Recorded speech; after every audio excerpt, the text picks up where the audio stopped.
네, 이른바 국회 선진화법으로 불리우는 국회법이 국회의원의 표결 심의권을 침해했다면서 새누리당 의원들이 국회의장 등을 상대로 낸 권한제의 심판 청구가 각하됐습니다. 관련해서 이준석 기자와 이야기 나눠보겠습니다. 어서 오십시오. 네, 안녕하십니까?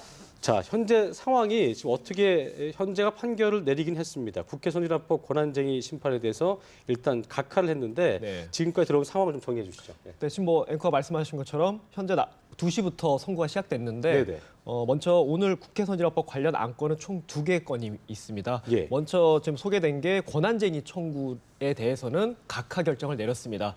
두 번째 안건이라서 좀 빨리 나왔고요. 16번째 안건이 또 있거든요. 헌법소원이 또 있는데 그 결정을 아직 나오지 않았습니다. 이 두 가지 결정을 모두 봐야지만 현재 국회 선진화법에 대한 헌법재판소의 판단을 종합적으로 판단해 볼 수 있다. 이렇게 설명드릴 수 있고요.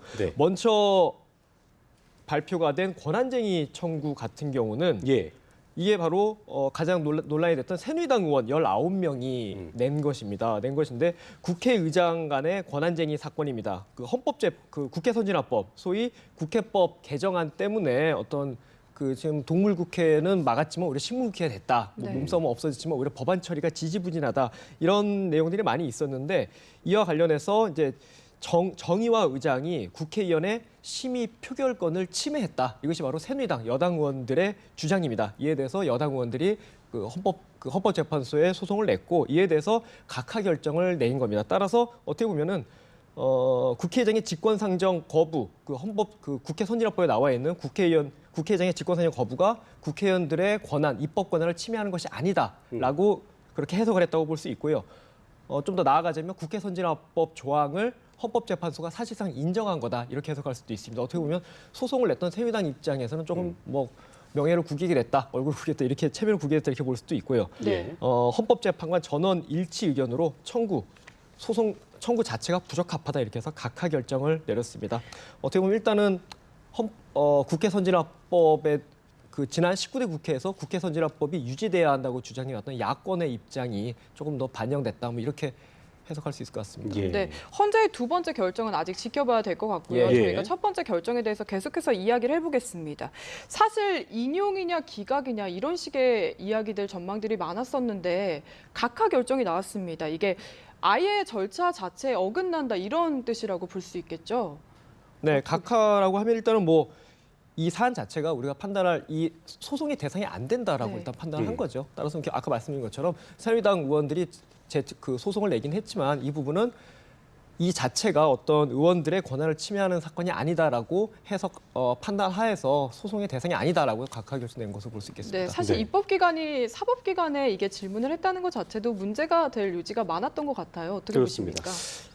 그 부분은 좀 애매하죠. 왜냐하면 이 국회 선진화법이 문제가 있다라고 하면 국회 차원에서 이제 입법 개정을 하는 게 사실 굉장히 상식적인 얘기가 되겠죠. 근데 국회 차원에서 개정이 안 되다 보니까 오히려 사법기관의 판단을 요구한, 또 어떻게 보면 역설적인 상황이 된 건데 이거 이제 국회 선진화법 구조를 조금 볼 필요가 있습니다. 국회 선진화법이라는 것이 180석을 요구하거든요. 이게 무슨 얘기냐면 현재 국회의원 정수는 총 300명입니다.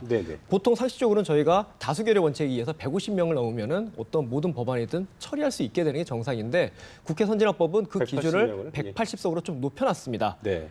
말하자면 60%가 되겠죠. 60% 다수결 또는 가중 다수결 이렇게 얘기를 하는데 180석 높여놓다 보니까 문제는 우리나라 현재의 정치 지형에서 여야 어느 당도 180석을 충족하는 정당이 없습니다. 이제 지금 19대 국회에서 새누리당도 마찬가지였고 지금 4.13 총선에서 야당이 압승했다고 하지만 국민의당이랑 더불어민주당 의석을 합쳐도 180석이 안 됩니다. 따라서 어느 한쪽 정파에서 180석을 충족하기 힘들기 때문에 양당, 여야 양쪽의 합의가 이루어지지 않은 상태에서 국회 선진화법 개정은 사실 어렵습니다. 왜냐하면 국회 선진화법 개정도 또한 국회 선진화법 규정을 준용해야 되기 때문에 어렵기 때문에 어떻게 보면 국회 차원에서 자기들이 만들어놨는데 이것이 해결이 안 되다 보니까 오히려 사법기관에 좀 요청한 좀 그냥 역설적인 상황이다 이렇게 말씀드릴 수 있을 것 같습니다. 자, 헌법재판소가 또 하나의 결정을 했는데 전직 의원들이 낸 통합진보당 해산이 부당하다 그러면서 결정에 대해서 재심 청구를 했는데 이걸 또 각하를 했네요. 네, 이거 통합진보당 저번에 계속 논란이 됐었고요. 헌재에서